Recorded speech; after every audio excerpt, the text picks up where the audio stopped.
Now on CoastTV News. Constituents feeling forgotten. This is taxation without representation in its purest form. Why this woman says her complaint was mishandled by the Office of Absent Representative Stell Parker Selby. A major jump in arrests. Focused on DUI enforcement. Ocean City Police cracking down on drunk driving. A Lewis legacy. We're glad that we have been able to save this beautiful piece of land. How $8 million and 2 years of teamwork helped preserve a piece of nature. This is CoastTV News at 6. The Office of Absent Legislator Stell Parker Selby says it can handle constituent concerns, but this woman disagrees. The resolution has not been reached, and we want answers. Good evening. I'm Madeline Overturf. And I'm Charlie Sakaitis. Christina Bird says about 2 weeks ago, she reached out to Representative Stell Parker Selby's office for help with an open case.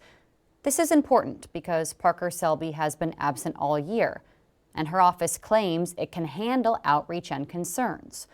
But in an exclusive interview with CoastTV, Christina Bird says, at least for her, that didn't happen. We spoke with Christina Bird at her home in Milton about an open case against a healthcare provider. She says the state agency handling her complaint was not returning her calls or emails. So Christina called her representative, Stell Parker Selby. The person on the other end of the line said his name was Sal, and that he was handling things for the representative in her absence.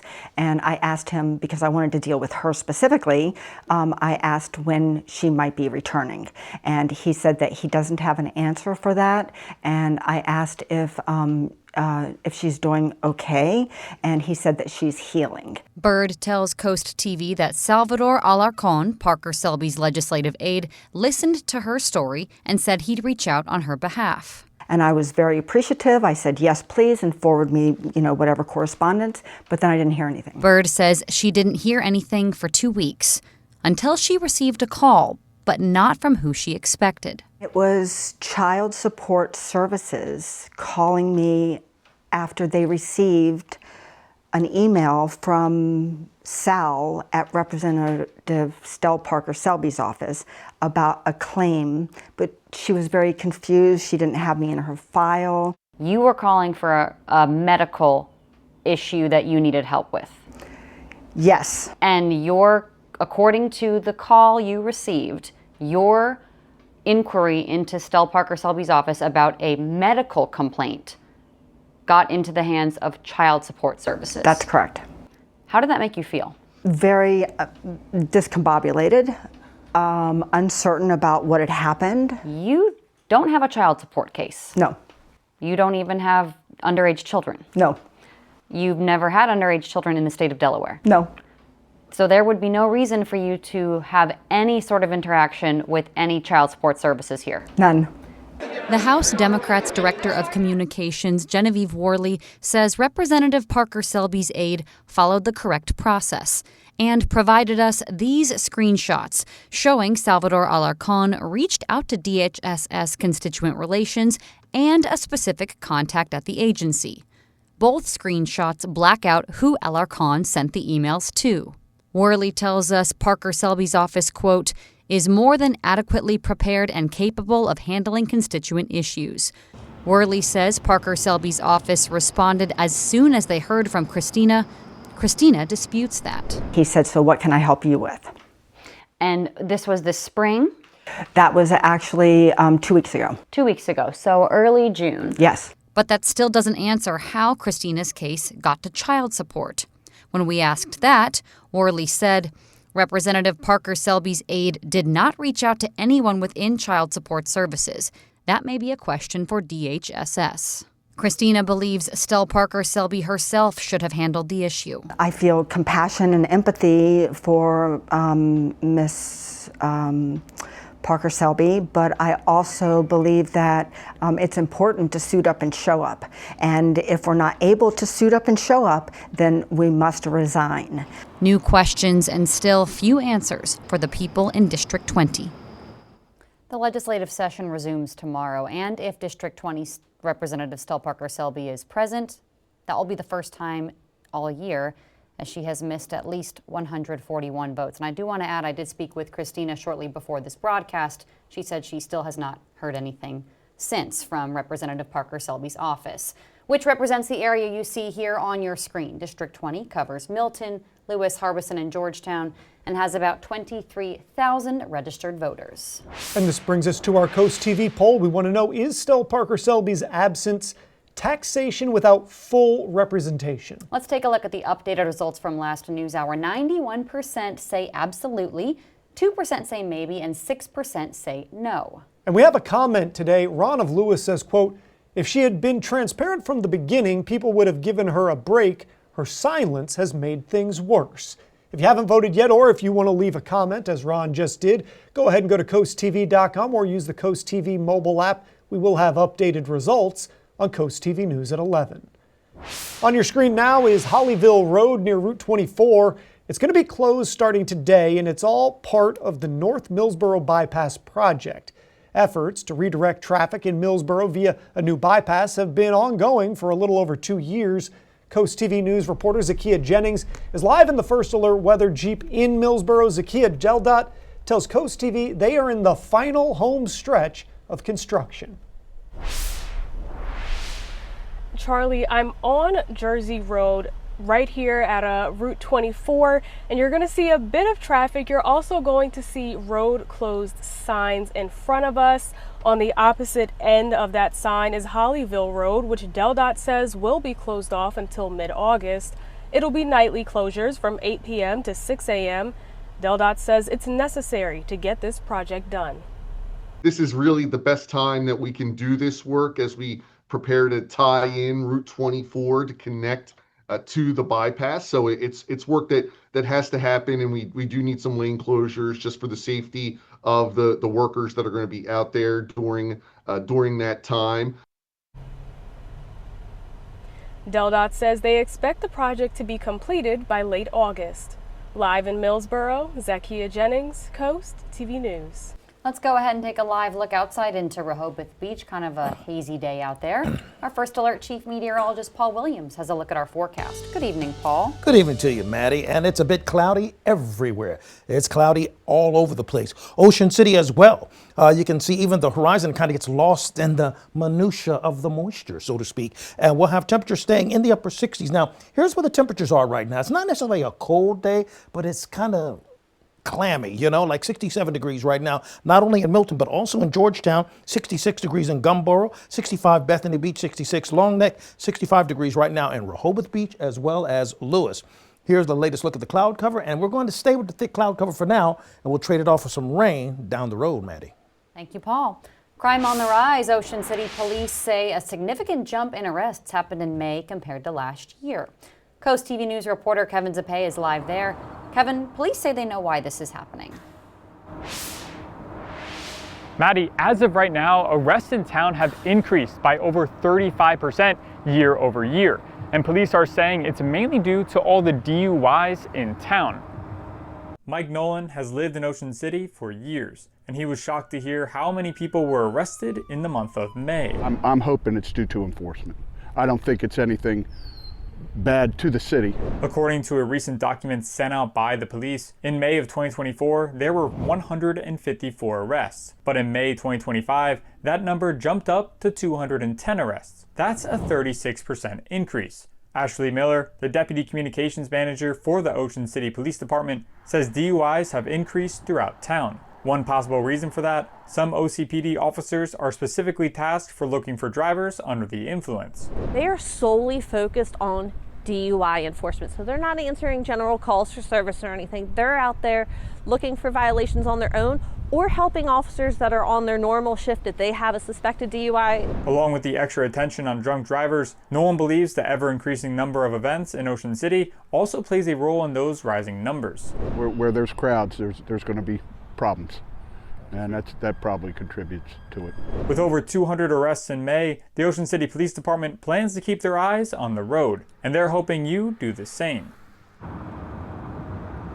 With the busy summer season ahead, be sure you're aware when you're driving and walking, and make sure not to drink and drive. I'm Kevin Zappe, live in Ocean City, Coast TV News. A Delaware bill wants to establish statewide rules for pot retailers and ease zoning restrictions. In Sussex County, marijuana advocates say tough zoning laws have made it nearly impossible to actually open a store. Democratic Senator Stell Parker says Sussex County has essentially made it illegal to open a shop, so the state needs to intervene. But some Republican representatives, like Brian Shoup, say this is majority party overreach. The one-party rule, no matter what party it is, I think you get away from listening to local voices just by the nature of that happening. You know, once the recreational cannabis stores are open, you're going to have less than 40 across the entire state. So it's just a little unreasonable what Sussex County has done, and again, they've made it illegal. The bill now heads to the Delaware House of Representatives for a vote. The Ocean City Convention Center kicked off the Maryland State Firemen's Association for the 76th year. Outside, fire trucks from all around the state were front and center, and people took the time to hand out toy fire hydrants for the kids. Inside, even more fire trucks and the ceremonial kickoff to the week with various performances taking front and center, including the fire brigade pipes and drums. We interviewed a woman who played the bagpipes for the fire brigade. When the crowd gets involved and you can see that they're enjoying it and they're, getting involved. That's what's fun. On Wednesday, you can see all these performances in action during the parade. And we're just getting started this evening. A big night on the hardwood. We're going to take a look at the local action along with a preview of Game 5 of the NBA Finals. And a bit of drizzle is in the forecast for real. But first, the first land deeded in the first town in the first state, what restoration efforts plan to do in Lewis when we're back in just 60 seconds. This is Coast TV News at 6. Spending time outdoors, it's good for your physical and mental health. In Lewis, a major conservation effort in the heart of the first town is trying to make it a little easier to enjoy that outdoor experience. Coast TV News reporter Emma Aiken live in Lewis. Emma, you're at the 4th Street Preserve site. Maddie and Charlie, the $8 million needed to purchase this 30-acre forest have officially been secured, which means in just a few months, the city will own all of this land. And at a meeting happening this evening, the Parks and Recreation Commission is planning the future of this preserve. Listen. It's the calm quiet of nature. It's exactly why Dale and Tara Thomas enjoy walking along the 4th Street Preserve in Lewis. We're glad that we have been able to save this beautiful piece of land for, the wild animals. The price tag for all this land is $8 million, a number that took the Greater Lewis Foundation and a number of other helpful organizations more than 2 years to reach.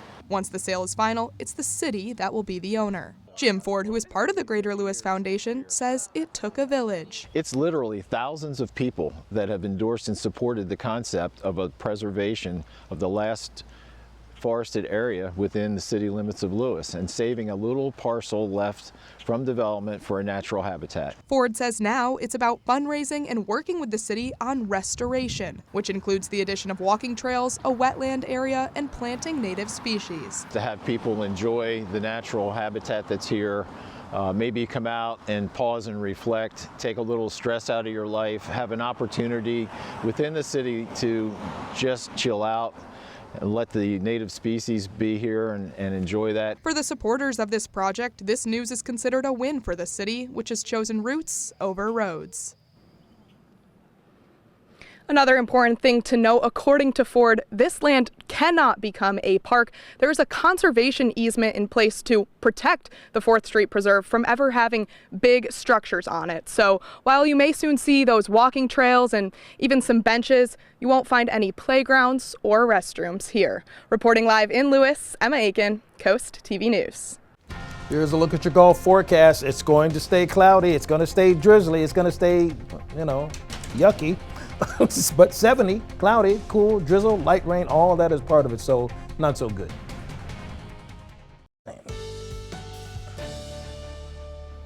It's cloudy now, and it's going to be cloudy tomorrow, then it's going to be rainy the day after that. Our gutter helmet camera Ocean View, we're at 65, very overcast looking degrees, so to speak, and we will stay in the 60s for the rest of the night. We're at 68 in Redden as well as Milford, and 65 right now in Dagsboro. The dew point temperatures in the 60s as well. So when that air temperature and that dew point temperatures are both in the 60s, you have what we're dealing with right now. And guess what? That's going to escalate even more so into the 70s going into Wednesday. So we're not going to shake off that moisture anytime soon. In fact, our muggy meter, we're going to stay to very humid to miserable till we get to maybe Thursday going into Friday.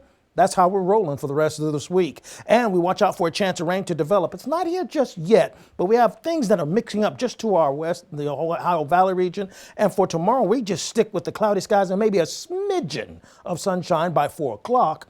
Then as you go into, let's say, Tuesday afternoon, we see temperatures in the 70s. Now watch what happens on Wednesday.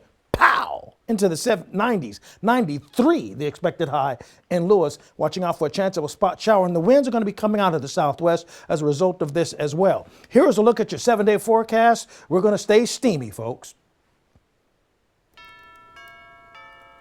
The Delmarva Sports Network from the Wawa Studios. We're another week into the summer and basketball has not stopped. We've got action nationally with the NBA Finals to get to, but let's start over in Worcester County. The Maryland Supreme Summer League is back for another week on DSN, and for the first time this season, we'll have our full broadcast for the 3 games on Court 2, along with streaming the other 3 games on Court 1. So if you want to see reigning state champs like Cambridge South Dorchester, or rising squads in Delaware like Laurel or Delmarva Christian, or anyone else in between, make sure to tune in. We are live with games on DSN and DSN Plus right now. And in the pros, tonight is Game 5 of the NBA Finals between the Oklahoma City Thunder and the Indiana Pacers. The best-of-7 series is tied at 2 games apiece. The Thunder are coming off a late comeback win on the back of clutch shooting from the MVP, Shai Gilgeous-Alexander. SGA scored 15 of the final 16 Thunder points to close out the game and even things up. Tonight will have big implications if history repeats itself in NBA Finals history. When the series is tied 2-2, the winner of Game 5 goes on to win the series 74% of the time. This one takes place in OKC at 8:30 p.m. That'll do it for sports. Have a great night, everyone. Soaring Over the Shore is sponsored by Morse Roofing and Siding. Just outside of Milford, Abbott's Mill epitomizes history and education. In 1795, a sawmill was built here. It became a grist mill from 1808 to 1960, a major part of Delaware's agricultural economy. The mill is still available for tours, but there is so much more here. From trails through the woods to open areas for picnics and a nature center, and the Abbott's Pond itself just across the way, this piece of property showcases old Sussex in an incredibly interactive way.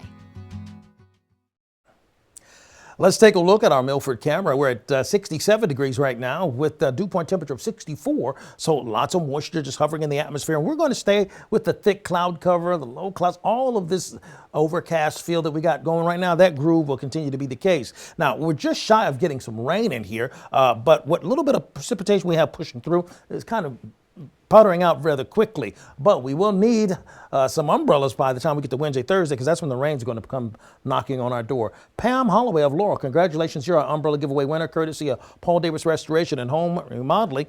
Call our weather line. The forecast is just a call away, sponsored by Brockstead, Mandalis, and Federico. And finally, here's a look at your exclusive 10-day forecast. Cloudy for Tuesday, scattered showers, and possibility of thunderstorms Wednesday and Thursday. All right, Paul, thank you, and thanks for joining us here for Coast TV News at 6. For more news, more local weather, download our Coast TV News app. The NBC Nightly News is up next. And we'll see you later tonight for Coast TV News at 11. Have a great evening.